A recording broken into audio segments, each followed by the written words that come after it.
मोतीलाल एक छोटा किसान था जिसके पास पूर्वजों की 2 बीघा जमीन थी। मोतीलाल अपनी पत्नी, बेटे अशोक और बेटी गुड़िया के साथ अपने पैतृक गांव में रहता था। मोतीलाल यूं तो एक छोटा किसान था पर एक बहुत समझदार और सुलझा हुआ व्यक्ति था। गांव के और छोटे किसान जहां अपनी उपज की बची हुई धनराशि से अपने खेत को बढ़ाने में लगे हुए थे, वहीं मोतीलाल अपनी उपज की बचत से अपने बच्चों को अच्छी शिक्षा देने में लगा हुआ था। यही सोच मोतीलाल को अपने गांव के किसान भाइयों से अलग करती थी। गांव के किसान लोग अपनी जमीन को 2 से 5, 5 से 10, 10 से 15 बीघा करने के लिए अपने बच्चों को स्कूल भेजने के बाजे अपने साथ खेतों में काम करवाते, वहीं मोतीलाल अकेले ही काम करता और अपने बच्चों को पढ़ने स्कूल भेजता। 20 साल बीत जाने के बाद जहां गांव के किसानों की जमीन बढ़कर 2 से 4, 5 से 10 बीघा हो गई, वहीं मोतीलाल की जमीन 2 की 2 बीघा ही रही। पर मोतीलाल ने 20 सालों में अपनी मेहनत से जो कमाया था वो दूसरे किसानों ने नहीं कमाया।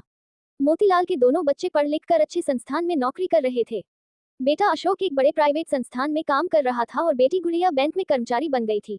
उसी 2 बीघा जमीन की आमदनी से मोतीलाल ने अपनी बेटी की शादी भी अच्छे से, अशोक अब बड़ा आदमी हो गया था, गांव में उसकी इज्जत और बढ़ गई थी।